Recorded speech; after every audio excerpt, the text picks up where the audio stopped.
అది ఈరోజు ఇక్కడ ఈ భాగం the power of the resurrection అంటాడు. ఇక్కడ ఆయన ఆ బలాతిశయం చేత, ఇక్కడ ఆ బలాతిశయం అన్నప్పుడు ఇంగ్లీష్లో చూస్తే this is the same mighty power, ఆ యొక్క మహత్తరమైన శక్తి. అయితే దేని గురించి ఈ మాట అంటున్నాడు అంటే ముందు వచనాల్లో ఆ మాట మనం చూచాము. ముఖ్యంగా 17 నుంచి 19 వచనం ఉన్న ఆ భాగములో అతను అంటాడు, ఆయన క్రీస్తునందు వినియోగపరిచిన బలాతిశయమును బట్టి, ఆయన క్రీస్తునందు వినియోగపరిచిన బలాతిశయం, క్రీస్తునందు వినియోగపరిచిన బలాతిశయమును బట్టి విశ్వసించు మనయందు ఆయన చూపుచున్న తన శక్తి యొక్క అపరిమితమైన మహత్వం ఎట్టిదో మీరు తెలుసుకునవలెనని. ఇక్కడ ఈ ప్రార్థన, ఇది పౌలు చేస్తున్న ప్రార్థన. అది 2 భాగాలు మనం చూస్తాం. అందులో మొదటి భాగం అంటున్నాడు, ఏమిటో మొదటి భాగము?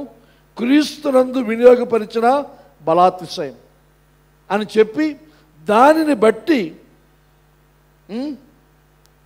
విశ్వసించు మనయందు ఆయన చూపుతున్న తన శక్తి యొక్క అపరిమితమైన మహత్వం ఎట్టిదో మీరు తెలుసుకున్నారు. రెండో భాగం అది 22-23 వచనాల్లో వస్తుంది. ఆ మొదటి భాగం యొక్క వివరణ 20-21 వచనాల్లో పౌలు ఇక్కడ ఇస్తున్నట్టుగా మనం గమనించాలి. ఆ మొదటి భాగం ఏమిటి? క్రీస్తునందు వినియోగపరిచిన బలాతిశయం. క్రీస్తునందు వినియోగపరిచిన బలాతిశయం ఎప్పుడు? క్రీస్తు మరణించి సమాధి చేయబడి మృతుల లోకంలో ఉంటుండగా ఆయన మరలా సజీవునిగా లేపిన ఆ బలాతిశయం, దానిని బట్టి విశ్వసించు మనయందు ఆ యొక్క శక్తి పనిచేస్తున్న విషయాన్ని మీరు గ్రహించాలని కోరుతున్నారు. అది మనయందు అనే విషయానికి 22-23 వచనాల్లో అక్కడ వస్తాం మనం. అయితే 20-27 వచనాలు ప్రాముఖ్యంగా క్రీస్తునందు ఆయన కనపరిచిన ఆ బలాతిశయం, క్రీస్తునందు వినియోగపరిచిన బలాతిశయం. This is the same mighty power that raised Christ from the dead. క్రీస్తును మరణము నుండి లేపిన ఆ మహత్తర శక్తి, అది వివరణ ఇక్కడ పౌలు మనకి ఇస్తూ ఉన్నాడు. ఈ యొక్క exceeding greatness of God's power, దేవుని యొక్క మానవాతీతమైన లేకపోతే ఎంతో ఉన్నతమైన ఆ శక్తి మనకు వివరిస్తూ ఉన్నాడు అపోస్తలుడైన పౌలు. ఇక్కడ ఈ అధ్యాయం మాత్రమే కాకుండా ఇక ముందుకు వెళితే మనం 3 విధాలుగా దాన్ని వివరిస్తాడు. మొదటిది, he will show God's power in the resurrection of Christ. క్రీస్తు యొక్క పునరుత్థానమందు దేవుని యొక్క శక్తిని ఇక్కడ మనకు వివరిస్తూ ఉన్నాడు. ఆ తర్వాత రెండో అధ్యాయంలోకి వెళ్తాము. In the spiritual resurrection of the Christian, క్రైస్తవుని యొక్క పునరుత్థానమందు కనబరిచిన దేవుని యొక్క శక్తి ఎఫెసీ పత్రిక 2వ అధ్యాయం 1-10 వచనాల్లో మనం చూస్తాం.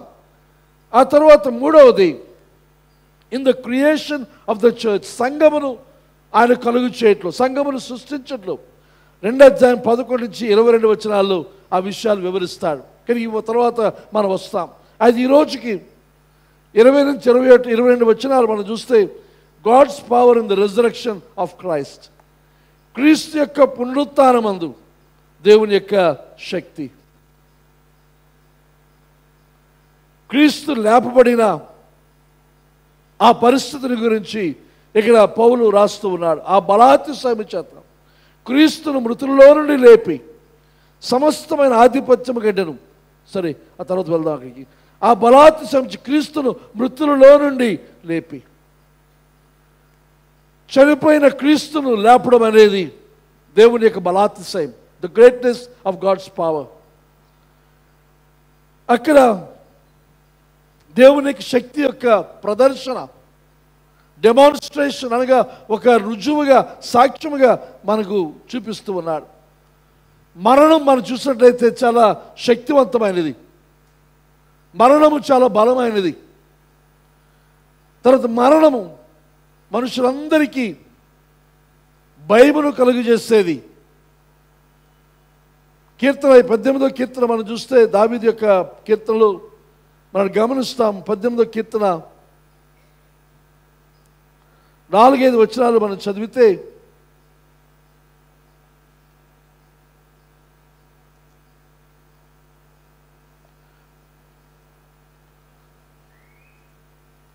18 కీర్తన 4-5 వచనాలు. మరణ పాశములు నన్ను చుట్టుకొనగను, భక్తిహీనుల వరద పొర్లు వలె నా మీద పడి బెదిరింపగను. పాతాళపు పాశములు నన్ను అరికట్టగను, మరణపు ఊరులు నన్ను ఆవరింపగను. మరణ పాశములు, మరణపు ఊరులు, పాతాళపు పాశములు, భక్తిహీనుల వరద, ఇవన్నీ చూసినప్పుడు మరణమును గురించిన అర్థము, దాని యొక్క భావము, తర్వాత దాని యొక్క భయంకరమైన స్థితి ఇక్కడ మనకు దావీదు తెలియజేస్తూ ఉన్నాడు. ఈ మరణానికి మనుషులందరి మీద కూడా దానికి ఏలుబడి ఉంది, లేకపోతే హక్కు ఉంది. మనం చాలాసార్లు అనుకుంటాం చనిపోయిన వారు ఉన్నది మృతుల లోకం, మనం జీవిస్తున్నది సజీవుల లోకం అని. కానీ నిజంగా చెప్పాలంటే మనం జీవిస్తున్నదే మృతుల లోకం. మనకు ముందు చనిపోయిన వారందరూ ఎక్కడున్నారనగా వారు సజీవుల లోకంలో ఉన్నారు. క్రీస్తునందు నిద్రించిన వారు ప్రాముఖ్యంగా. ఎందుకనగా ఈ భూలోకంలో పుట్టిన ప్రతి మానవుడు కూడా తప్పనిసరిగా మరణించవలసిందే. మనమందరము కూడా మరణము వైపే ప్రయాణం చేస్తూ ఉన్నాం. మరణమునకు మన మీద హక్కు ఉంది, మనుషులందరి మీద కూడా. కనుక మనం జీవిస్తున్న ఈ మృతుల లోకము నుండి మనల్ని సజీవుల లోకములోనికి తీసుకుని వెళ్ళడానికి ప్రభువైన యేసుక్రీస్తు లోకానికి వచ్చాను. మృతమై ఆ మరణం యొక్క బలాన్ని ఆయన తొలగించి ఆ నిత్య జీవానికి మనల్ని వారసులు చేశాను. ఇది మనకు తెలిసిన సువార్త సత్యం. అయితే మరణం, death has rights over us. ఎందుకు అంటే because it is the salary paid by sin. పాపమునకైన జీతం మరణం. ఎక్కడ ఏ ఉద్యోగం చేసిన జీతాలు సరిగ్గా రాకపోవచ్చును, కానీ పాపం మాత్రం ఖచ్చితంగా జీతాన్ని అనా పైసలతో లెక్కపెట్టి మన పాపానికి తగిన జీతం తప్పనిసరిగా మనకు ఎప్పుడు బాకీ ఉండదు. పాపం బాకీ ఉండకుండా మనం చేస్తున్న ప్రతి దానికి తప్పనిసరిగా మన ప్రతిఫలాన్ని పొందుకుంటాం. అది అత్యంత ఘోరమైనది ఏదనగా మరణం. ఆదికాండం 2 అధ్యాయం, క్షమించండి, రోమపత్రిక 3 అధ్యాయం, రోమపత్రిక 3 అధ్యాయం 23వ వచనం మనం చూస్తే మనకందరి బాగా పరిచయమైన వాక్య భాగాలు ఇవి. 3 అధ్యాయం 23వ వచనం, ఏ భేదములు లేదు, అందరూ పాపము చేసి దేవుడు అనుగ్రహించు మహిమను పొందలేకపోతున్నారు. ఏ భేదము లేకుండా మనిషి అన్న ప్రతి ఒక్కరు కూడా, ఏ దేశం, ఏ జాతి, ఏ కులానికి జాతికి చెందినవాడైనప్పటికీ భేదము లేకుండా అందరూ పాపం చేస్తున్న పరిస్థితి. అయితే అది రోమపత్రిక 6 అధ్యాయం 23వ వచనం మనం చూస్తాము.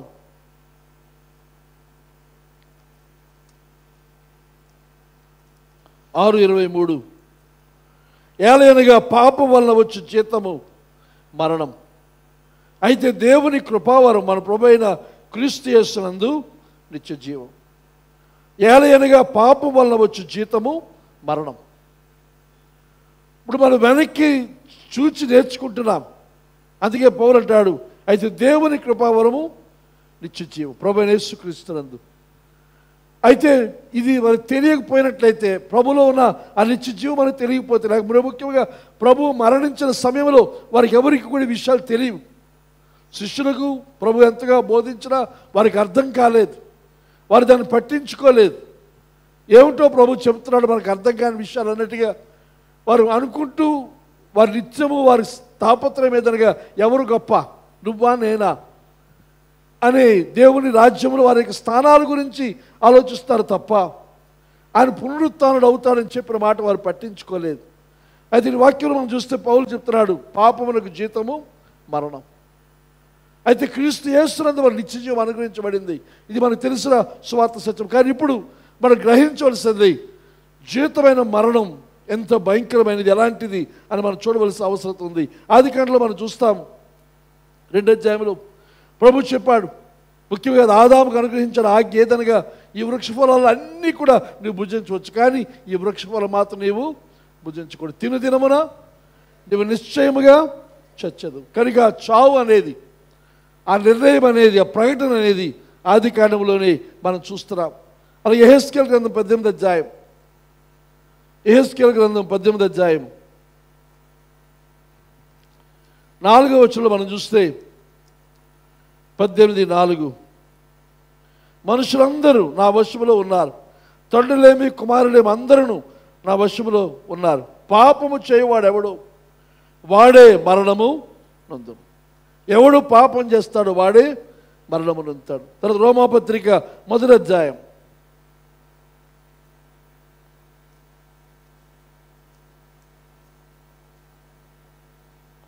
1వ అధ్యాయం 9వ వచనం 32వ వచనం 1:32 ఇట్టి కార్యములను అభ్యసించి వారు మరణమునకు తగినవారు అను దేవుని న్యాయ విధిని వారు బాగుగా ఎరిగిండి వాటిని చేయుచున్నారు. ఇది మాత్రమే కాక వాటిని అభ్యసించి వారితో సంతోషముగా సమ్మతించుచున్నారు. ఇక్కడ పౌలు రోమాపత్రిక యొక్క ఇంట్రొడక్షన్లో రాస్తూ ఉన్నాడు. ఎట్టి కార్యములు ఆ పై వచనాల్లో మనం చదివితే, మరియు వారు తమ మనస్సులో 28వ వచనం నుంచి దేవునికి చోటియనలకపోయిరి కనుక చేయరాని కార్యములు చేయుటకు దేవుడు భ్రష్ట మనస్సుకు వారిని అప్పగించను. దేవునికి లోబడలేదు, దేవునికి చోటు ఇవ్వలేదు కనుక దేవుడు వారిని వదిలేసి వారికి భ్రష్ట మనసు ఇచ్చాడు. ఆ భ్రష్ట మనసు అప్పగించిన తర్వాత జరిగింది అతనికి అట్టివారు సమస్తమైన దుర్నీతి చేతను, దుష్టత్వము చేతను, లోభము చేతను, ఈర్ష్య చేత నిండుకొని మత్సరము, నరహత్య, కలహము, కపటము, వైరము అని వాటితో నిండిన వారై కొండెగాండును, అపవాదకులను, దేవద్వేషులను, హింసకులను, అహంకారులను, బెంకములాడు వారును, చెడ్డవాటిని కల్పించువారును, తల్లిదండ్రులకు అవిధేయులను, అవివేకులను, మాట తప్పువారును, అనురాగ రహితులను, నిర్దయులనైరి. ఇది భ్రష్ట మనసు కలిగిన వారికి ఉండే లక్షణాలు.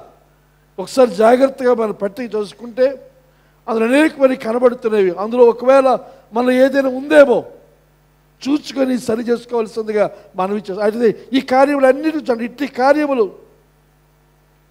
అభ్యసించువారు దేనికి పాత్ర మరణమునకు తగినవారు. అనగా పాపం యొక్క డెఫినేషన్, పాపం యొక్క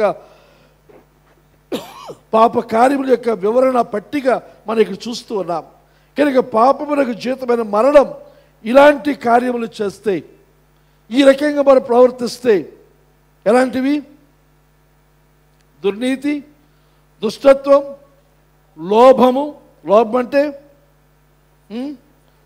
పిసిగొట్టుతున్నానుగా నాకే మరి ఎవరికి చేయకుండా వదిలేసి అంటారు కదా, ఆ పిసినారితనం.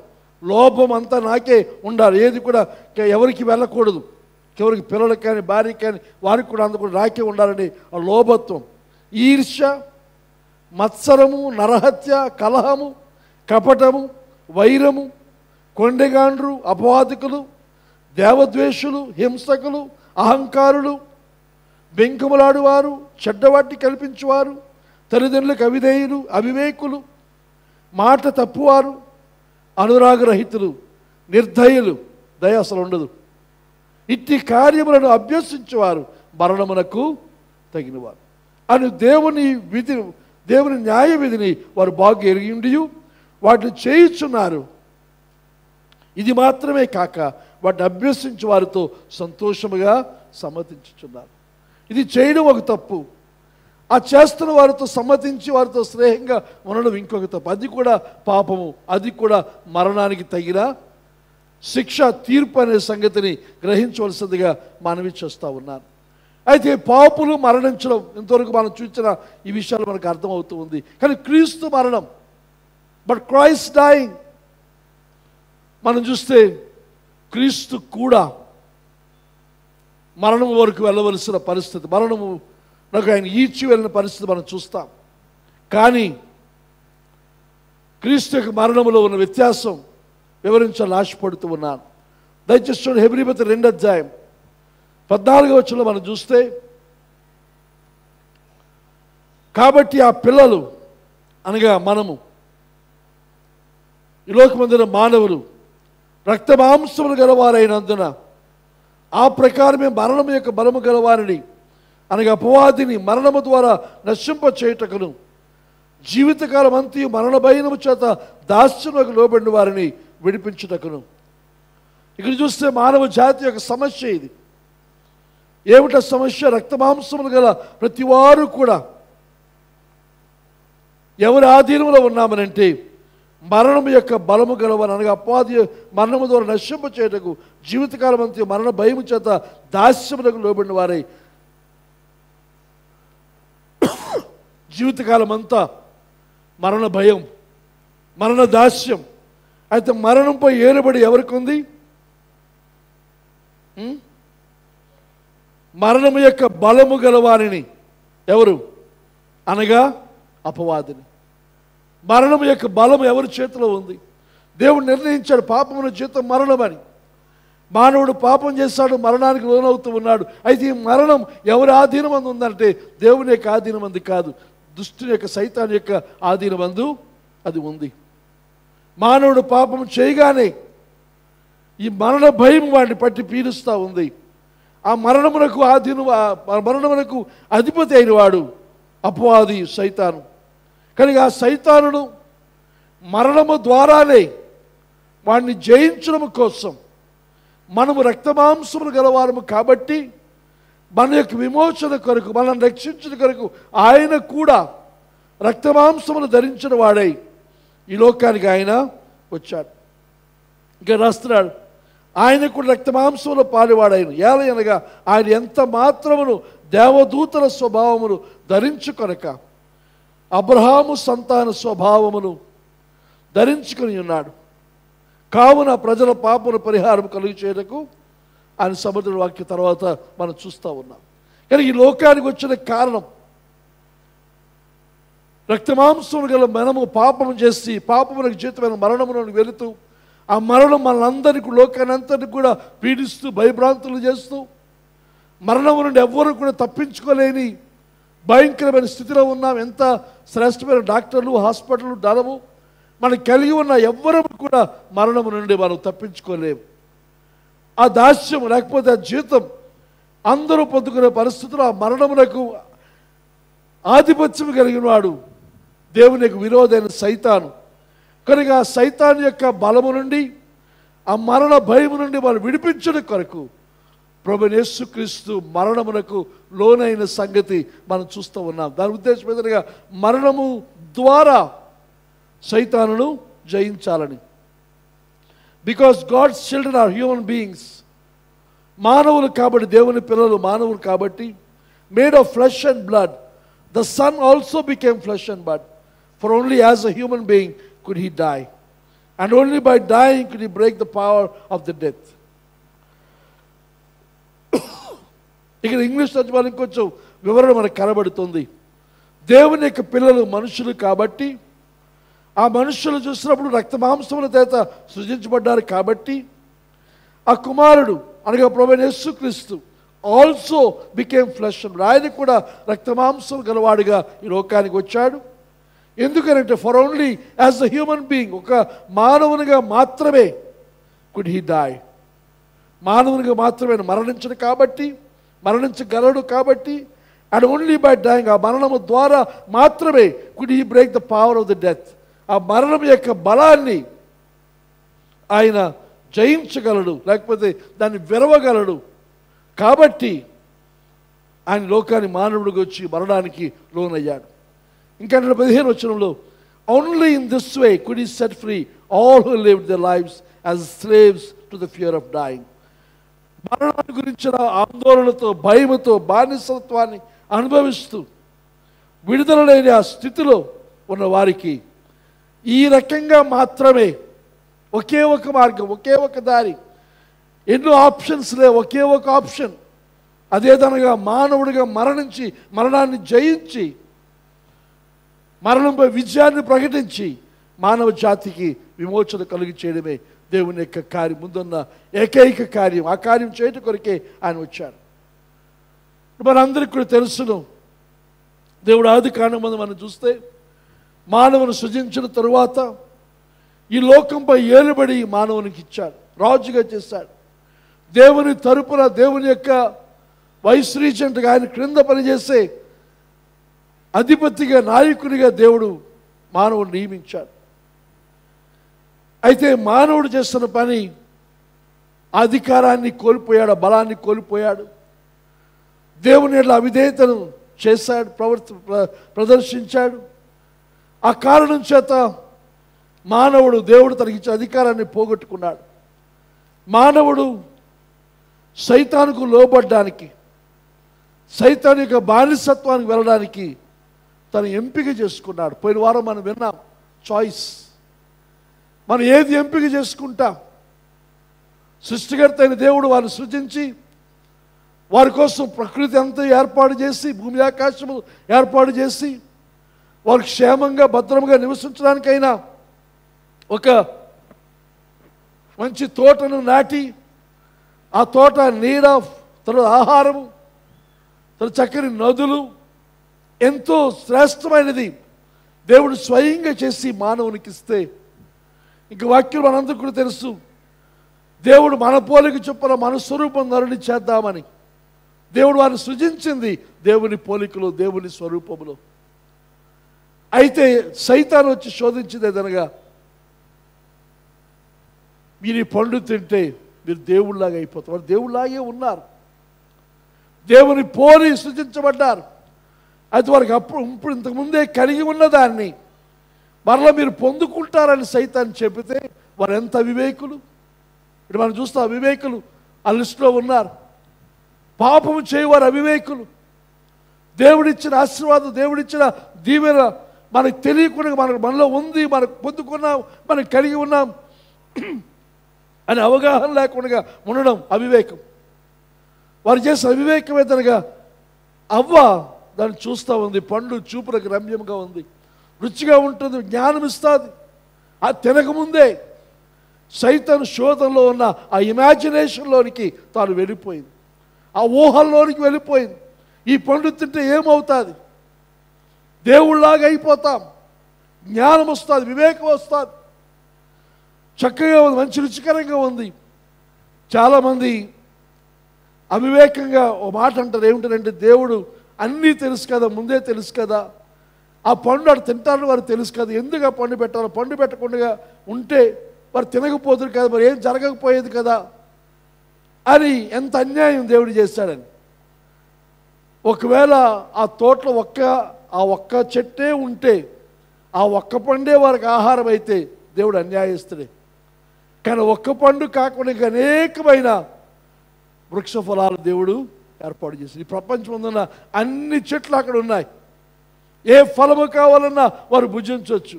తర్వాత అదే సమయం ఇంకొక వృక్షం ఉంది, దాని గురించి ఆయన ఏ హెచ్చరిక చేయలేదు, కానీ ఇంతవరకు దాన్ని తినలేదు వారు. అదేదనగా ఈ మంచి చెట్లు తెలివిచ్చే వృక్షం దగ్గరలోనే, ఆ తోట మధ్యలోనే జీవవృక్ష ఫలం ఉంది.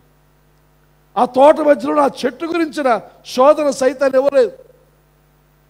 అది తింటే మీరు నిత్యం జీవిస్తారు, తినండి. అది తినొద్దని దేవుడు చెప్పలేదు, దాన్ని తినొచ్చు వారు. ఆ తోట మధ్యలో అది ఆ చెట్టు కూడా ఉంది, తోట మధ్యలో ఈ చెట్టు ఉంది. కానీ సైతాను శోధించింది, దేవుడు వద్దన్న దాని మీద గురించి శోధించినప్పుడు ఆదాము అవ్వలు చేసిన పనేదనగా సైతాను నమ్మారు, దేవుణ్ణి అనుమానించారు, తమ సృష్టికర్తను అనుమానించారు, తమను ప్రేమిస్తున్న దేవుని అనుమానించారు, తనతో సంభాషిస్తున్న దేవుడు, తమ కొరకు ఈ లోకమంతా సృష్టించి దానిపైన ఏలికలుగా వారు నియమించి వారిని అప్పగిస్తే దేవుని విరోధైన సైతాను మాటలు నమ్మారు. ఈ రోజులో కూడా మనం ఆలోచించాలి, ఎవరి మాట వింటున్నాం, ఎవరి మాట నమ్ముతున్నాం, దేనికి మనం ప్రాధాన్యత ఇస్తున్నాం. మనం ఎవరి మాట వింటామో, దేని వింటామో దాన్ని బట్టే మన భవిష్యత్తు ఆధారపడి ఉంటుంది. మనం తీసుకునే ఎంపిక, చాయిస్ ఏమిటి ఎంపిక చేసుకుంటున్నాం? దేవుని మాట లేక సైతాన్ యొక్క శోధన, సైతాన్ యొక్క ఆలోచన, సైతాన్ యొక్క తలంపు. సైతాన్ చాలా తెలివిగా మనతో సంభాషిస్తూ ఉంటాడు. మొదటగా మనం చేయవలసిన పని ఏమిటంటే సైతానికి అసలు చోటు ఇవ్వకూడదు. ఆదాము అవ్వలు చేసిన పని అదే. ఆ సర్పము మీద ఏడుబడి ఇచ్చాడు ఆదాము అవ్వలకి. సర్పాన్ని చూడగానే ఆదాము చేయవలసిన పని ఏమిటి? సర్పం తన కింద ఉంది, దాని పేరు పెట్టాడు ఆదాం. పెట్టినవాడు మాట్లాడుతున్నప్పుడు నువ్వు మాట్లాడకు, దేవుని విరోధంగా నువ్వు నోరెత్తడానికి వీళ్ళది. షటప్ అనాలి. షటప్ అనకుండా ఏం చేస్తున్నాడు? విననట్టుగా అవ్వతో సంభాషిస్తూ ఉంటే జరుగుతున్న సంభాషణ అంతా వింటూ ఉన్నాడు. అనగా ఫోన్లో ఒకవైపు సంభాషణ వింటూ ఉంటే ఎలా ఉంటుందో, ఈ రెండు మాటలు వింటూ ఉన్నాడు ఆదాం. సర్పం మాట్లాడుతూ వింటాడు, అవ్వ మాట్లాడుతూ వింటున్నాడు. అది కొంతకాలం సాగింది. దానికి అవకాశం మానవుడు ఇచ్చాడు. మనం కూడా చూసినప్పుడు అకస్మాత్తుగా సైతాను వచ్చేసరికి అకస్మాత్తుగా నేను పాపం చేస్తామనంటే మనం ఇచ్చేస్తున్నారు. మనం ఎవ్వరం కూడా అకస్మాత్తుగా పాపం చేయం. పాపము చేస్తాము అని అంటే దాని గురించి ఎంతో కాలం ఆలోచించాం, దాని గురించి ఎంతో కాలం ధ్యానించాం. దేవుని వాక్యాన్ని ధ్యానించాం, కానీ ఈ పాపం మాత్రం ధ్యానిస్తాం. అయితే ఎలా జరుగుతున్నట్టుగా ధ్యానిస్తూ ఆలోచిస్తూ ఆ మాటలు వింటూ ఉన్నప్పుడు అన్నీ కూడా అలా సమకూడి ఒక పరిస్థితి వస్తుంది. ఇది టైం అని చేస్తాం. చేసి ఏం చేస్తాం? అకస్మాత్తుగా వచ్చేసింది. అకస్మాత్తుగా రాలేదు. అది మన ఆలోచనలో అది ప్లాన్ చేసుకున్నాం, సంకల్పించాం, ఆలోచించాం. సైతం అవన్నీ కూడా సమకూడి వచ్చేలాగా చేస్తాడు. చేసిన కానీ ఆ చేసేసిన తర్వాత నా తప్పు కాదు, అకస్మాత్తుగా అయిపోయింది కాదండి. మన పశ్చాత్తాపడాలి, మారు మనసు పొందాలి. యాకోబు పత్రికలో చాలా వివరంగా ఇస్తాడు. ముందుగా గర్భము ధరించి, ఆ తరువాత గర్భం ధరించి ఎంతకాలం పడతాను? మనుషులకైతే 9 నెలలు, జంతువులకైతే రకరకాల పీరియడ్స్ ఉన్నాయి. కనుక అంతకాలం లోపల గర్భమందు ఉండి అది ఫలించి ఫలదీకరణ చెంది ఆ తర్వాత తగిన కాలమందు బయటకు వచ్చినట్టుగా పాపము జరుగుతుంది. కనుక ఆదాము అవ్వలు ఏదో ఒక్కరోజు సైతాను పండు తినని చెప్పగానే తినేసే పరిస్థితి కాదు ఇది. వారు ఆలోచించడానికి, మాట్లాడుకోవడానికి, దేవునికి చెప్పాలంటే మన పెళ్ళిలో చెప్పానమాట, ఆదాము వాళ్ళిద్దరూ ఒకరితో ఒకరు మాట్లాడుకోలేదు. వారు ఇద్దరు మాట్లాడుకోవచ్చు. అలాగే దేవునితో డైరెక్ట్గా సంభాషించగలిగిన అర్హత, ఆధిక్యత వరకు ఉంది. ప్రతిరోజు దేవుడు చల్లపోవడం వాళ్ళు వచ్చేవాళ్ళు. ప్రభువా ఏమిటిది, సర్పం ఇలాగ అంటుంది, నువ్వేమో తినదేమో నిశ్చయమై చచ్చేది అన్నావు, కానీ ఇది అలా కాదు, మేము బ్రతుకుతామంట, నీ ఇలాగుంటామట అని దేవునితో చెప్తే దేవుడు అనేవాడు, నన్ను చూడండి, మిమ్మల్ని చూసుకోండి, ఎలాగున్నాం మనం, ఒకలాగా లేమా, నా స్వరూపంలో నా పోలికలో మిమ్మల్ని చేయలేదా? సైతాను యొక్క శోధన దేవుని యొక్క మాట కంటే ఆదామునకు ఆకర్షణీయంగా కనబడి దేన్ని ఎంపిక చేసుకున్నాడు? సైతాను యొక్క మాటను ఎంపిక చేసుకున్నాడు. ఎప్పుడైతే సైతాను యొక్క మాటను ఎంపిక చేసుకున్నాడో తాను ఏమైపోయాడనంటే సైతానుకు బానిస అయిపోయాడు. హి బికేమ్ ఎ స్లేవ్ టు సైతాన్. రోమపత్రిక 6వ అధ్యాయం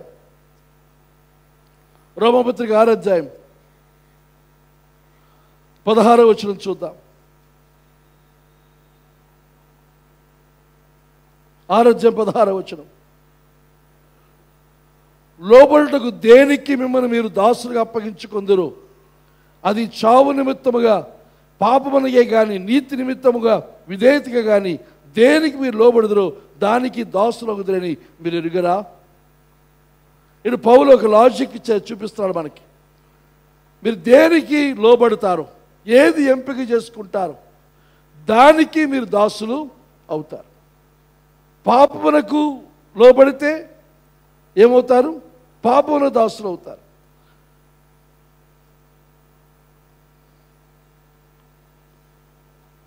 అది ఆ పాపముల దాసులు జరిగేది ఏమిటి? చావు నిమిత్తముగా పాపమున దాసులు అవుతాం.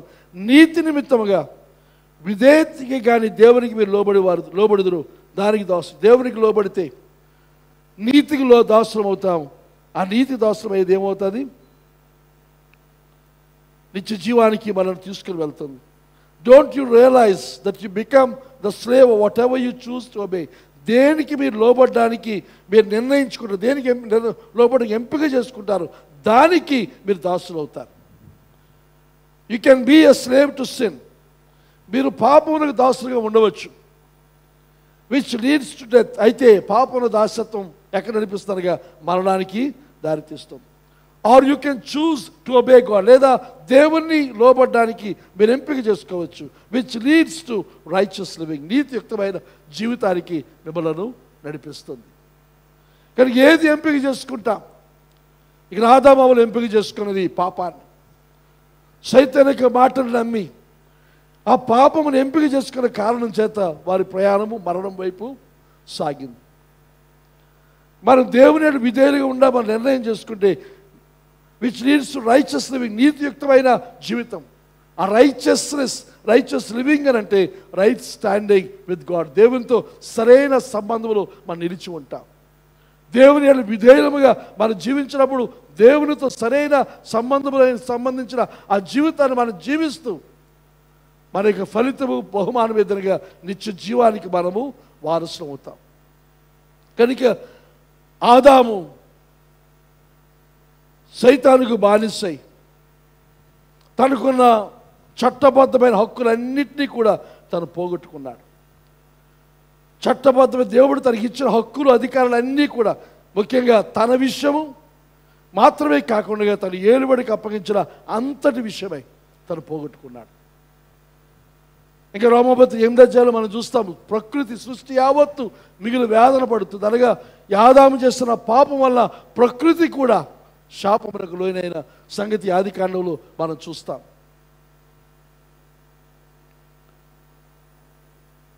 మానవుడు ఆదాము పాపం చేయగానే తన మీద తన అధికారాన్ని పోగొట్టుకున్నాడు, తను కోల్పోయాడు. To his person but also to his domain, తన యొక్క ఆధిపత్యం ఏలుబడి అంతటి మీద తన హక్కును కోల్పోయాడు. అయిపోయిన తను జరిగింది ఏదనగా this gave Satan legal authority to rule over man and the earth. ఆదాము చేసిన పని వలన క్షమించండి, సైతాను మోసగించింది దేని కొరకు అని అంటే వారు దేవుడు అయిపోవాలని, వారు సంతోషంగా ఉండాలని, వారి జ్ఞానము కలిగి ఉండాలని కాదు. వాడి ఉద్దేశం ఏమిటి? ఈ మానవుని ఆదామవలను వారితో పాటుగా ఈ భూలోకాన్ని అంతటినీ కూడా తన ఆధిపత్యంలోనికి వాడు తెచ్చుకున్నాడు. ఆదామవలు చేస్తున్న పాపం, దాని పర్యవసానంగా ఆదాము తన వ్యక్తిత్వాన్ని కోల్పోయాడు. దేవుని యొక్క ప్రతినిధిగా దేవుని యొక్క స్వరూపంలో ఉన్న వ్యక్తి తను ఇక్కడ చూసినప్పుడు సైతానుకు బానిస అయిపోయాడు, పాపమునకు బానిస అయిపోయాడు. అది మాత్రమే కాకుండా దేవుడు తనకు అప్పగించిన భూలోకం మీద ఏలుబడి కూడా తను కోల్పోయాడు. ఆదాము సైతానుకు బానిస కాబట్టి ఆ తర్వాత అక్కడి నుండి ఆదామునికి జన్మించిన అందరూ కూడా పాప నైజముతో పాప స్వభావముతో పుట్టినవారు. ఆ తర్వాత ఇంకా చూసినట్లయితే వారిలో ఆదాము వంటి ఆ లక్షణాలు, పాప లక్షణాలు వారికి కనబడుతూ ఉన్నాయి. తిరుగుబాటు, తర్వాత ఇంకా పాపము చేసిన కారణం చేత మొట్టమొదటి హత్య ఆదాము ఇంట్లోనే జరిగింది, మన అందరికీ కూడా తెలుసు. కనుక ఆదాం పాపం చేస్తారు, తన సంతానం పాపం చేస్తారు. ఆ కారణం చేత జరిగింది ఏదనగా ఆదాము తనకి సంతానం అంతే కూడా సైతానుకు బానిసలు. ఆ కారణం చేత ఆ రకంగానే ఈ లోకానికి అంతటికీ మరణం వచ్చింది.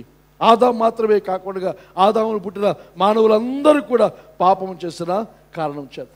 అందుకని అంటాడు, ఏ భేదము లేదు, అందరిలో పాపము చేసి దేవుడు అనుగ్రహించి మహిమను పొందలేకపోతున్నారు.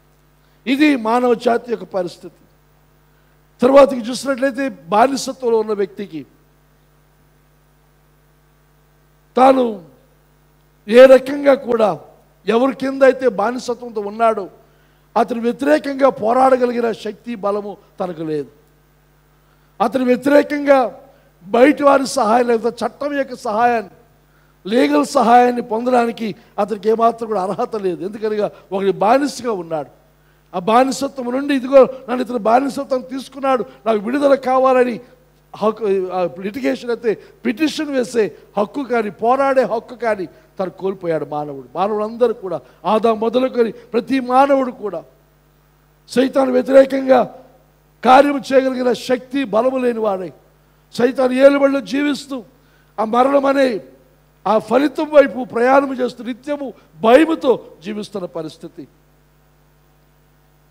అయితే మానవుడు విమోచన పొందాలి అని అంటే మానవ జాతికి చెందినవాడే అయి ఉండి, అతడు ఏ పాపము లేనివాడు అయి ఉండి, అతడు మాత్రమే ఆదాము యొక్క పాపాన్ని ఏమాత్రం అంగీకరించక, ఆదాము యొక్క మాదిని అనుసరించి పాపము చేయక, తను ఎవరైతే కాపాడుకుంటాడో అతను మాత్రమే సైతాను వ్యతిరేకంగా పోరాడగలిగిన శక్తి, లేక సైతాను వ్యతిరేకముగా దేవుని యొక్క కోర్టులో లేకపోతే ఒక కోర్టులో ఒక వ్యాజ్యం నడిపించడానికి అర్హత అతనికి మాత్రమే ఉంటుంది. అయితే మానవ జాతికి చెందిన వారు ఎవ్వరు కూడా అలాంటి వారు లేరు. పుట్టిన ప్రతి మానవుడు కూడా పుట్టుకతో పాపి, జన్మ పాపము, ఆ తర్వాత జీవిస్తున్న కాలంలో పాపములోనే జీవిస్తున్న పరిస్థితి, అందరూ కూడా మరణానికి లోనైన పరిస్థితి. అయితే ఈ సమస్యకు పరిష్కారం దేవుడే చేశాడు.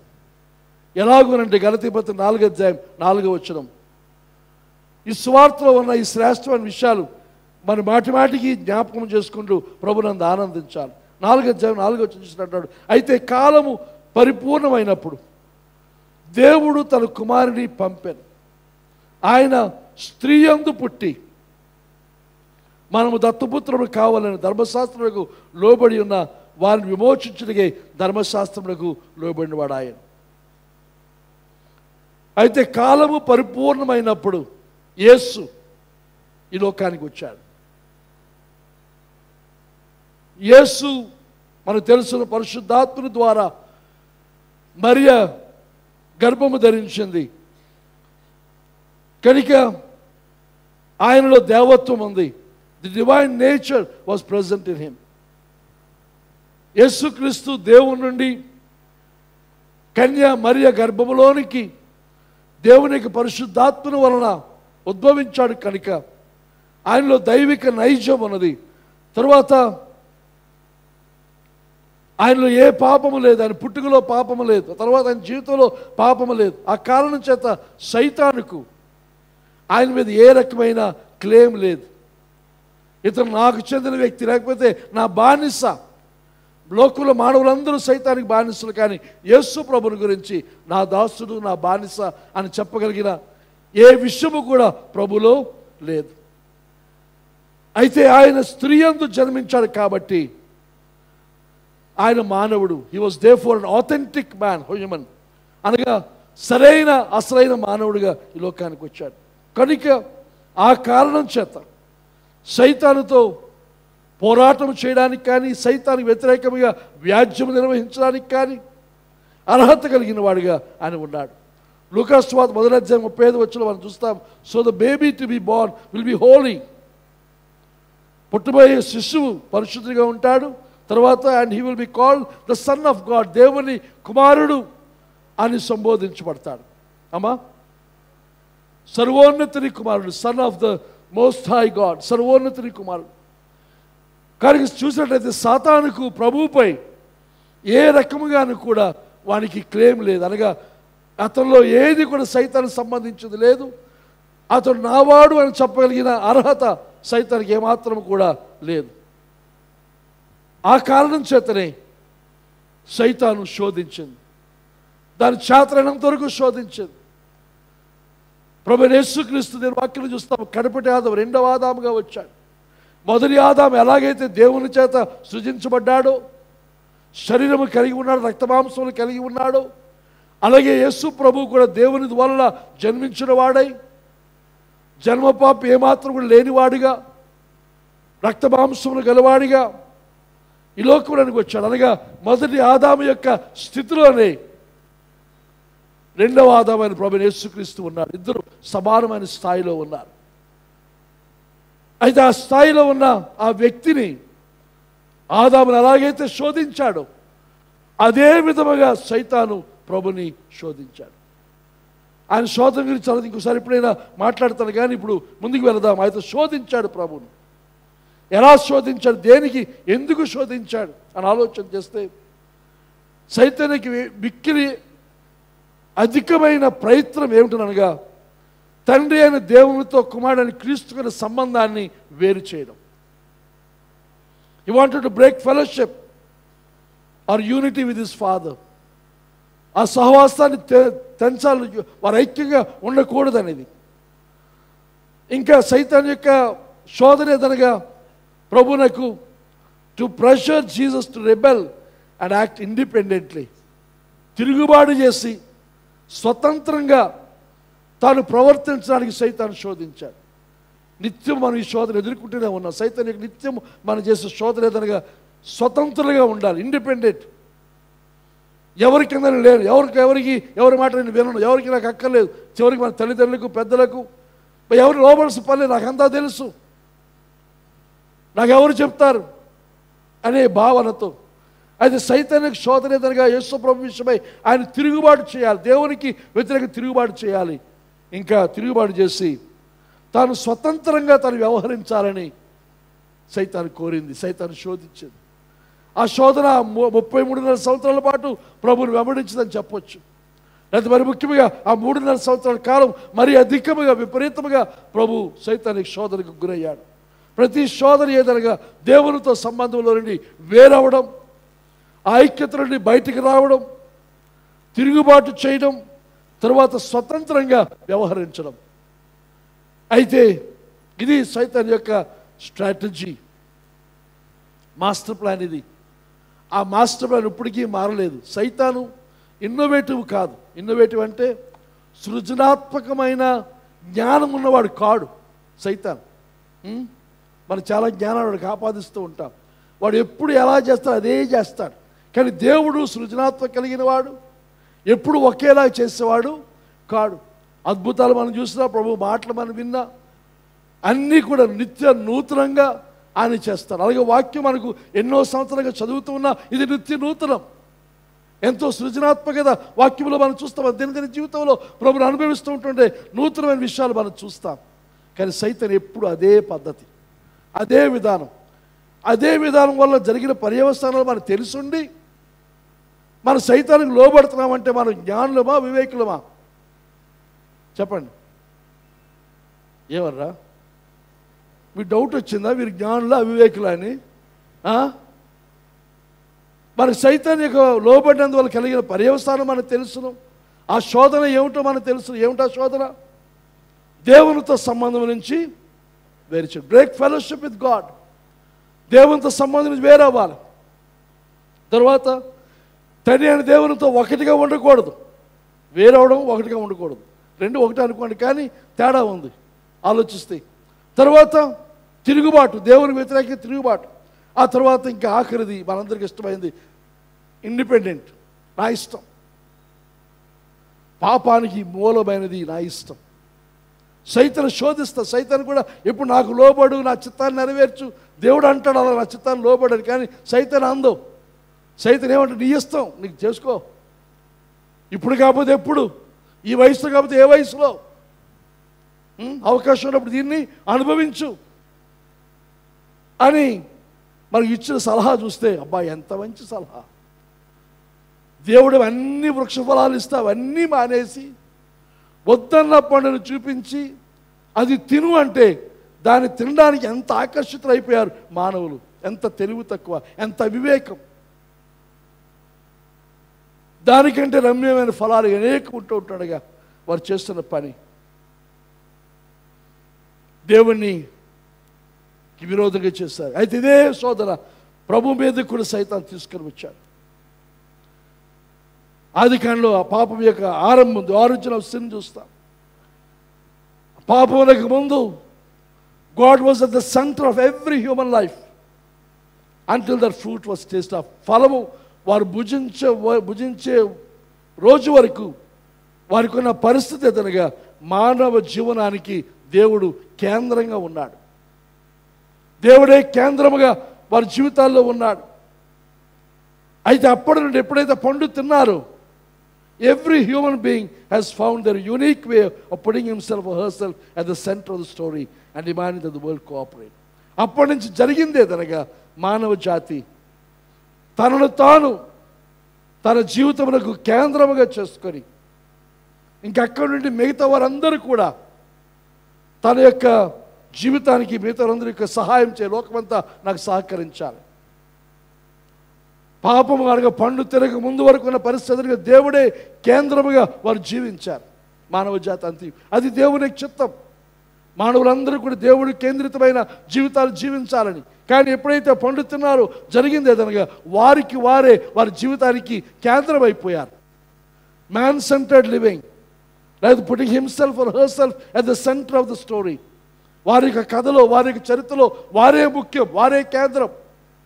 కనుక వారికి కేంద్రంగా ఉన్న వారి జీవితానికి మిగతా లోకం అంతా కూడా వారికి సహకరించాలి. అది మానవ జాతి యొక్క ఆశ, కోరికది జరిగిన పర్యవసానం. అది దానిని బైబిల్ చెబుతున్న మాట ఏదనగా, బిబ్లికల్ వర్డ్ ఫర్ దిస్, దీనికి బైబిల్ చెప్పే మాట ఏదనగా పాపము, సిన్. పాపం యొక్క అర్థం ఇది. దేవుడు కేంద్రితమైన జీవితము కాకుండా నేను కేంద్రితమైన జీవితాన్ని నేను జీవిస్తూ ఉంటే అది పాపం. పాపం అంటే ఏమిటి? దొంగతనము, అబద్ధము, హత్య, లేదా ఇవన్నీ కూడా ఎప్పుడైతే దేవుణ్ణి కేంద్రముగా లేకుండా తీసి బయట పెట్టేసి ఆయన వద్దనుకొని ఎంపిక చేసుకొని మనకు మనమే, మన జీవితాలు మనమే ముఖ్యం అనుకొని మనం కేంద్రంగా చేసుకున్న తరువాత అక్కడి నుండి జరిగేది ఏదనగా మిగతా లోకమంతా కూడా మనం కేంద్రంగా జీవిస్తున్న జీవితానికి లోకమంతా మనం సహకరించాలని ఆశించడం అదే పాపము. ఆ పాపము పర్యవసానంగా ఆ పాపం యొక్క ఫలమే అబద్ధం కానీ, మోసం కానీ, దొంగతనం కానీ, హత్య కానీ, వ్యభిచారం కానీ, ఇవన్నీ కూడా దాని పర్యవసానంగా వస్తూ ఉంటాయి. కానీ ఇవి పాపం అని చెప్పడం కాకుండా పాపమునకు మూలం ఏదనగా నేను నా జీవితానికి కేంద్రంగా చేసుకోవడం. దేవునికి చిత్తం ఏమిటి?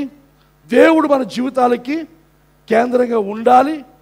ఆయన ఏలుబడిలో, ఆయన ఆధిపత్యంలో మన జీవితాలు నిర్వహించబడాలి అని దేవుని చిత్తం. అది సైతానికి శోధన ఎదురుగా అవన్నీ వద్దు, నీకు నీ ఇష్టం,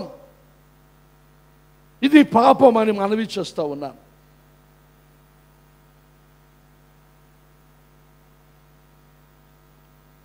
ఓ భక్తుడు అంటున్నాడు, sin is meeting the deep needs of my life by my own resources. పాపం అనేది ఏమిటనగా నా హృదయపు లోతుల్లో ఉన్న, నా జీవితం లోతుల్లో ఉన్న నా అవసరతలు తీర్చబడ్డం. ఆ తీర్చబడ్డము కూడా నా యొక్క సొంత రిసోర్సెస్, నాకున్న సొంత వనరుల ద్వారా, అంత నాయంతట నేను నా జీవితంలో ఉన్న నా అవసరతలు, నా ఆశలు, నా కోరికలు నేను తీర్చుకోగలగడం, అది నా వనరులతో, నాకున్న సామర్థ్యముతో నేను తీర్చుకోవడం వల్ల జరిగేది దాన్ని పాపం. మనకి లోతైన అవసరతలు, మన కోరికలు, మన ఆశలు, మనకి సొంత వనరులు అనగా మన శక్తిలో, మన చేతిలో ఉన్నవి మనం అనుభవించగలడం, అదే పాపం. This was the crux of the struggle between Jesus and the occupying of darkness. చీకటి లోకానికి అధిపతి అయిన వారికి ప్రభువైన యేసుక్రీస్తు మధ్య జరిగిన పోరాటంలో ఇది కీలకమైందని చెప్పి మనవి చేస్తూ ఉన్నాను. ప్రభువైన యేసుక్రీస్తు సైతాను పోరాటంలో మనం చూస్తే పాపము లేని, పడిపోని పరిశుద్ధనిగా, పరిశుద్ధమైన వ్యక్తిగా మొదటి ఆదాము ఎలాగైతే పాపము చేయకముందు ఏ స్థితిలో ఉన్నాడో ఆ స్థితిలో ఉన్నవానిగా సైతానుతో ప్రభువైన యేసుక్రీస్తు పోరాడాడు. గెత్సెమనే తోటకు వచ్చే సమయానికి మనం చూస్తే ఇంచుమించు సైతాన్ని జయించినట్టుగా మనకు అనిపిస్తుంది. గెత్సెమనే తోటలో తన శిష్యులు తీసుకువెళ్ళాడు. అది ఎప్పుడు ఆలోచించిన చాలా బాధ అనిపిస్తారు. 12 మంది శిష్యుల్లో 3 సన్నిహితులు, కోర్ గ్రూప్ వీళ్ళు. ఆ 3తో అంటున్నాడు, ప్రభు ఎప్పుడు కూడా అలాంటి మాటలు మనం వినలేదు ప్రభు నోట. ఆయన వారితో అంటాడు, నేను మరణమగినంతగా వేదన నొందుచున్నాను. ఎప్పుడు ఏ మానవునితో కూడా ప్రభు ఈ మాటలు అనలేదు. ముఖ్యంగా 12 మంది శిష్యులతో అనలేదు. ఈ 3తోనే వారిని ఏకాంతంగా తీసుకుని పోయి, దూరంగా తీసుకుని పోయి, ఏదైనా తోటలోని క్షమించండి, గెత్సెమనే తోటలోని తీసుకుని పోయి, నేను మరణమగినంతగా వేదన నొందుతున్నాను, నాకు సహాయం చేయండి, నాతో నిలబండి. ఇంతవరకు ఎప్పుడు కూడా ప్రభు ఎవరి సహాయాన్ని ఆయన కోరలేదు. ప్రతి విషయానికి కూడా ఆయన దగ్గర జవాబు ఉంది, ప్రతి విషయానికి ఆయన దగ్గర పరిష్కారం ఉంది. ఆయన ఏది చేయదలిచాడో ముందుగా ఎరిగిన వాడై ఆయన వారిని ప్రశ్నిస్తూ ఉండేవాడు తప్ప, ఈరోజు చూసినట్లయితే నాకు ఇలాగుంది నా పరిస్థితి, నేను చనిపోయేలాగున్నాను, మరణమగినంతగా నేను వేదన నొందుతున్నాను, నాతో నిలవండి అని అడిగితే ఆ 3 కూడా ప్రభుతో నిలవలేరు. అదే వాక్యం మనం చూస్తాం. ప్రభు దగ్గర వెళ్ళి ఆయన చేస్తున్న ప్రార్థన మత్తయి సువార్త 26 అధ్యాయం మనకందరూ తెలిసి దగ్గర వస్తారు. వాక్యం కూడా చూస్తే మంచిదని ఆశిస్తున్నాను. మత్తయి సువార్త 26:38 వచనం.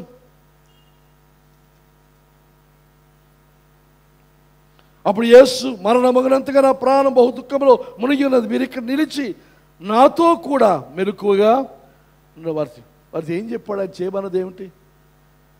నా తరపున మీరు యుద్ధం చేయమనలేదు, పోరాడమనలేదు, ఎక్కడికి వెళ్ళమనలేదు. నేను ఇక్కడ ఉంటాను, నాతో మీరు నిలబడండి, అంతే. నాతో నిలిచి ఉండండి, నాతో కూడా మెలకువగా ఉండడి. ఆయన కొంత దూరం వెళ్ళి సాగిలో పడి, నా తండ్రి, సాధ్యమైతే ఈ గిన్నె నా యొద్ద నుండి తొలగిపోనేమో, అయినను నా ఇష్ట ప్రకారము కాదు, నీ చిత్తమే ప్రకారమే కానిమని ప్రార్థించాను. ఆయన వెళ్ళి ఆయన చేస్తున్న ప్రార్థన మనం చూస్తాం. తండ్రి, నీ చిత్తమైతే, తండ్రి నా సాధ్యమైతే ఈ గిన్నె నా యొద్ద నుండి తొలగించు. ప్రభు, ఇంక వేరే దారి ఏమైనా ఉందా? ఈ లోకానికి వచ్చింది దీని కొరకే వచ్చాడు ఆయన. ఎబ్రీ 2 చూచాం. మరణము నుండి, మరణము ద్వారా మరణము యొక్క బలాన్ని వెనుకడానికి వచ్చిన ఆయన గెత్సెమనే తోటలో, తండ్రి, ఇస్ దేర్ అనదర్ వే, ఇంకొక దారి ఏదైనా ఉందా? అది ఉంటే దాన్ని ఎంపిక చేసుకుందాం మనం. కానీ దేవుల్లో విషయం ఏదనగా 2-3 ఆల్టర్నేటివ్స్ ఉండవు. ఒకటే మార్గం, ఒకటే దారి, ఒకే విధానం. పోనీ ఇది కాకపోతే అదేని ఏమీ ఉండదు ఆయనకి. ఒకటే, అది తప్పనిసరిగా సక్సెస్ అవ్వాలి, ఫెయిల్ అవ్వడానికి వీలు లేదు. ఇదే మార్గం. మరణాన్ని, శాపాన్ని, సైతాన్ని జయించాలంటే మరణము తప్పదు. అది ప్రభు వెంటనే, ఇంక వేరే ఉంటే అని ఒక విధంగా చెప్పాలంటే, సైతానికి శోధన ఇది కాకుండా వేరే ఏదైనా. ఎందుకంటే మనకు తెలుసును, మత్తయి 16 మనం చూస్తాం. పేతురు, నీవే మెస్సయ్య అని చెప్పిన తర్వాత, తండ్రి అయిన దేవుడిని బయలుపరిచాడని పేతురు పొగిడిన తర్వాత, తను సిలువ మరణాన్ని గురించి, మరణించడానికి గురించి మాట్లాడుతూ ఉంటే పేతురు అంటాడు, ప్రభు నీకు దూరం అగును గాక అనగానే దాని వెనక ఉన్నది సైతాను అని ప్రభు ఎరిగిన వాడే. సైతానా, వెనక్కి పోమంటాడు. కనుక ఆ విషయాలు ఎరిగిన వాడు ఇక్కడ గెత్సెమనే తోటలు అంటున్నాడు, వేరే మార్గం ఏమైనా ఉందా అంటే ఒక విధంగా పేతురు చెప్పింది, ఆ సైతానికి శోధన తనలో ఏమైనా పనిచేస్తుందా అని ఆలోచన చేస్తూ వెంటనే ఆయనను ఏమన్నాడు అక్కడ?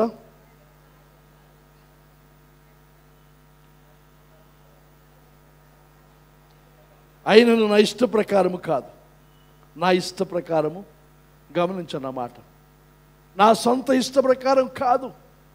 నాకైతే ఇంక వేరే దారి ఏమంటే బాగుండనుంది, కానీ నా ఇష్ట ప్రకారం కాదు, నీ చిత్త ప్రకారమే కానిమ్మని ప్రార్థించాను.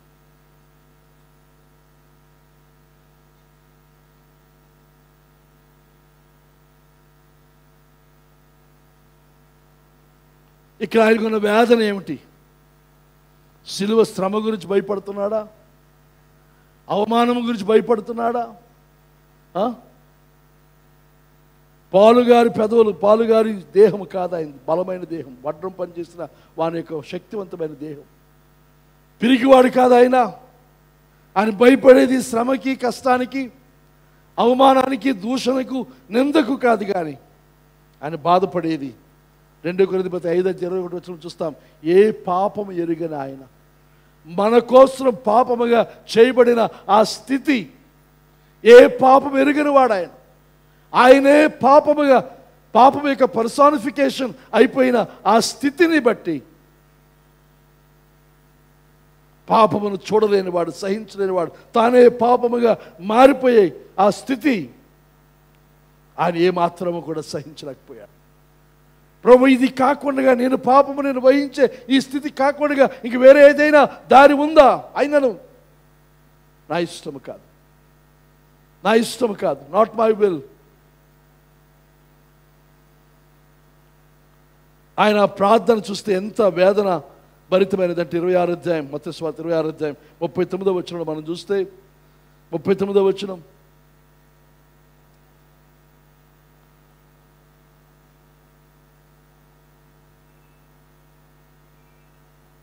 అది కాదండి 26 కాదు, ఆయన చెమట ఎక్కడుందా మాట? వేరే స్వార్థలు ఉందేమో.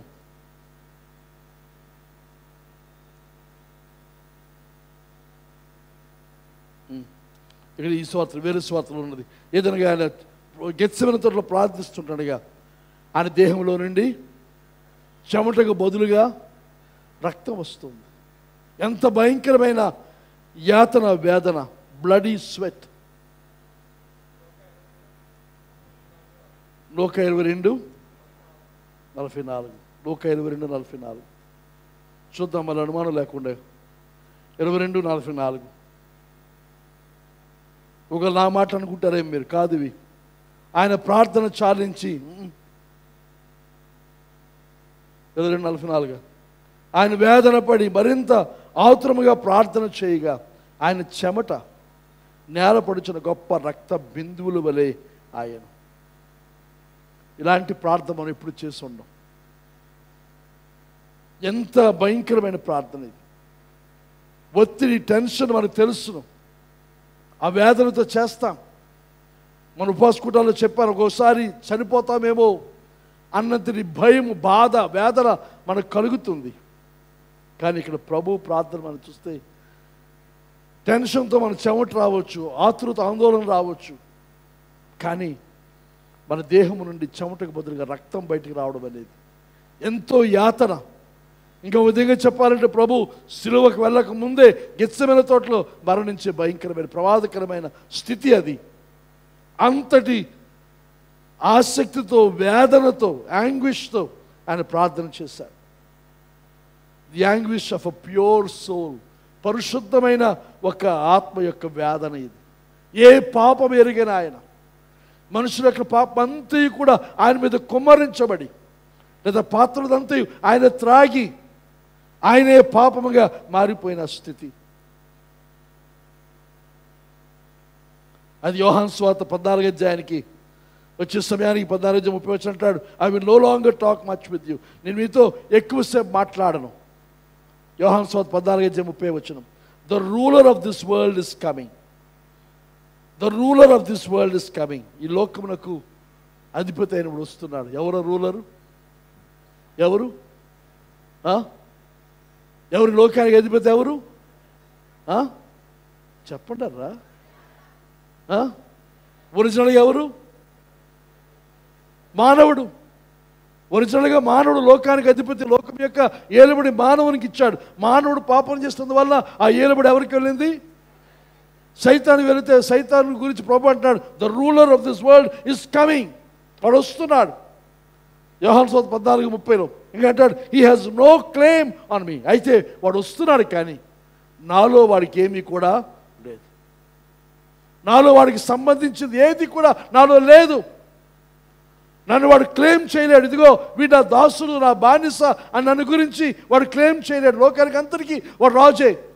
మనుషులందరి మీద వాడికి ఏలుబడి ఉంది. మనుషులందరినీ కూడా మరణానికి లోను చేస్తున్నాడు. కానీ నా మీద వాడికి ఏమాత్రం కూడా హక్కు లేదు, ప్రభావం లేదు, ఏమాత్రం క్లెయిమ్ లేదు అక్కడ. 30 అంటాడు, but I do as the father has commanded me. నేను తండ్రి ఆజ్ఞాపించినట్టుగా నేను చేస్తూ ఉన్నాను. So that the world may know that I love the father. నేను తండ్రిని ప్రేమిస్తానని చెప్పి లోకం గ్రహించాలని అని చెప్పి, rise let us go from ఇక్కడి నుంచి వెళదాం పదండి అని అందరు లేపి తీసుకువెళ్ళే సంగతి మనం చూస్తాం.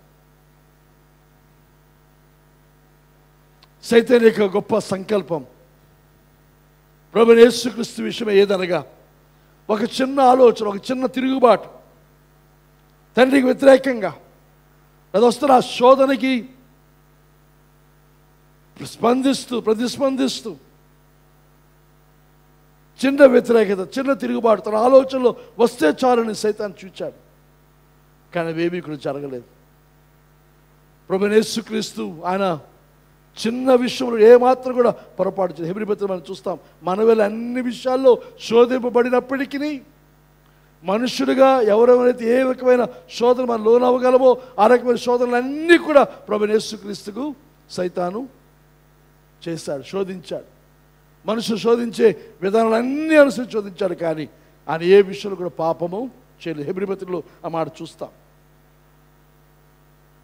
అయితే ఏ విషయంలో కూడా పొరపాటు చేయకుండా ఆయన మరణానికి తను తాను వెళ్ళాడు, మరణించాడు.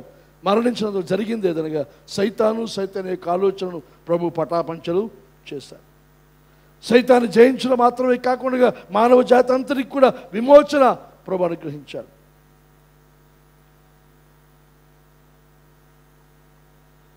సైతాను ఎప్పుడైతే ప్రభు యేసుక్రీస్తును మరణానికి లోన్ చేశాడు, ఎప్పుడైతే ప్రభు మరణించాడు, సైతాను చేసిన గొప్ప నేరం ఏదనగా హత్య చేశాడు. యోహాను సువార్త 8:44 యోహాను సువార్త 8:44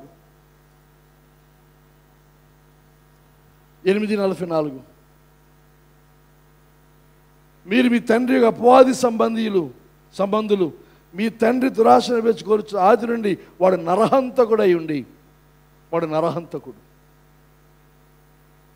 ఇక్కడ ప్రభు యొక్క మరణానికి వాడు నరహంతకుడు ఎందుకయ్యాడు అని ఆలోచన చేస్తే, మరణముపై ఆధిపత్యం మనకు ఉంది. ఈ మరణం ఎవరికి? పాపము చేసిన వారికి మరణం. ఈ లోకంలో మానవులందరూ కూడా మరణిస్తున్నప్పుడు చట్ట ప్రకారంగా, దేవుని యొక్క న్యాయ ప్రకారముగా సైతాను ఆ మరణానికి అధిపతిగా ఉన్నాడు కాబట్టి పాపను చేతమైన ఆ మరణాన్ని పొందడం వారందరికీ కూడా అది తగును. సైతాను వారి విషయమై హత్య చేయలేదు. కానీ ఏ పాపం ఎరుగని ప్రభువైన యేసుక్రీస్తు పుట్టుకలో కానీ జీవితంలో కానీ పాపము చేయకుండా ఆయన మరణానికి లోనైన ఆ పరిస్థితి వలన సైతాను ఇక్కడ ఏమయ్యాడు? హంతకుడయ్యాడు. దేవుని యొక్క న్యాయ సభలో, దేవుని యొక్క చట్ట సభలో వాడు హంతకుడిగా రుజువైంది. ఒక బానిసలకి యజమానిగా సైతానుకు మనుషులందరి మీద అధికారం ఉంది. కానీ ప్రభులో ఏ పాపము లేదు. దానికి ప్రభులో క్లెయిమ్ చేయడానికి సైతానికి ఏమీ లేదు. సైతాను తండ్రి నుంచి వేరు చేయడానికి ఎంతగా ప్రయత్నం చేసినా అది వీలు పడలేదు. ప్రభు ఎక్కడ కూడా సైతాను శోధనకు లోనాడలేదు. కానీ ఇక్కడ మరణించాడు ప్రభు. ఈ మరణం చూసినట్లయితే ఇది ఎంత నిజముగా సంభవించింది అనేది మనకు అర్థం. హెబ్రీ 2:14 ఆ మాటలు యథార్థంగా నెరవేరే మనం చూస్తూ ఉన్నాం. తర్వాత అపోస్తలుల 2:24 మనం చూస్తే, అపోస్తలుల 2:24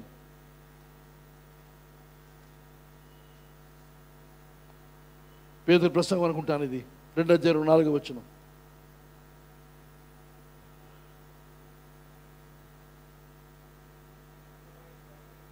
ఎన్నో వచనం? మరణం ఆయనను బంధించి ఉంచుట అసాధ్యం గనుక దేవుడు మరణవేదన తొలగించి ఆయనను లేపాడు. ఆయనను బంధించి ఉంచుట అసాధ్యం. Death could not hold him. ఎందుకు అని అంటే, because he did not sin. కానీ మరణం ఆయన బంధించి ఉంచలేకపోయింది.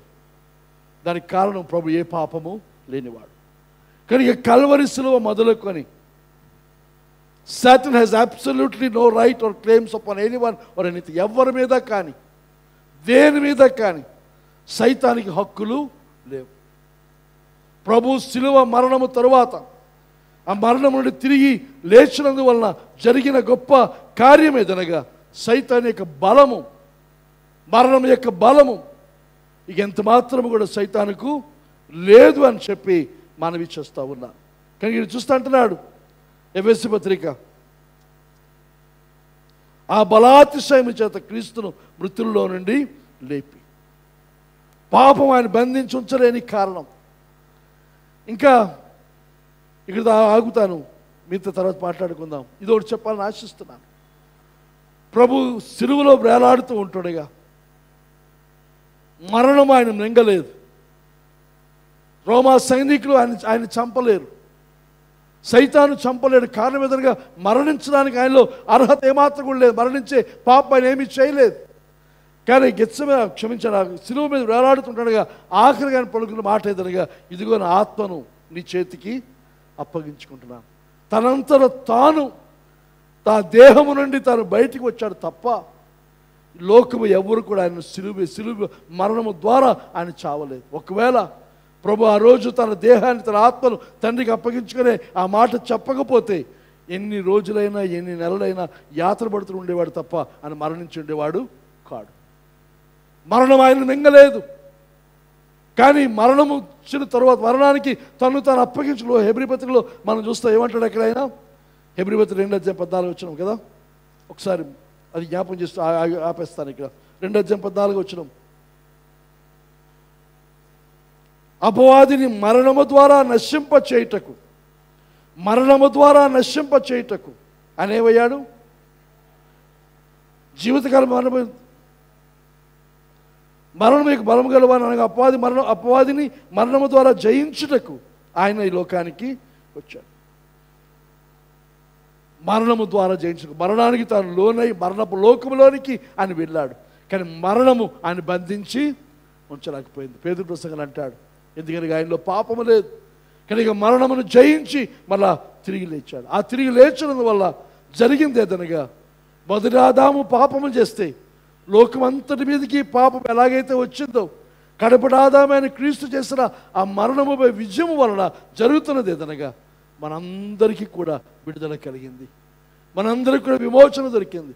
మనందరము కూడా సైతాను యొక్క ఏలుబడి నుండి దేవుని యొక్క ఏలుబడిలోనికి మన వస్తూ ఉన్న పాపములకు సైతాను మనకి బానిసలము కాదు, మనకు విడుదల ప్రకటించబడింది. మనం చేయవలసిన కార్యం ఏదనగా దేవుని యందు విధేయులమై ప్రభు చిత్తాన్ని నెరవేరుస్తూ ముందుకు వెళ్ళవలసిన అవసరం ఉందని మనం చెప్పి మనవి చేస్తూ ఉన్నారు. కనుక ఇంకా ఈ పునరుత్థాన బలాన్ని గురించి అనుకున్నాను కానీ రాలేదు, మాట్లాడదాం. అందరూ ఆసక్తి ఉన్నారా, లేకపోతే బోరు కొడుతుందా? ఆసక్తి ఉన్నారా? సంతోషమేనా? కంటిన్యూ చేద్దామా లేదా ఆపేద్దామా?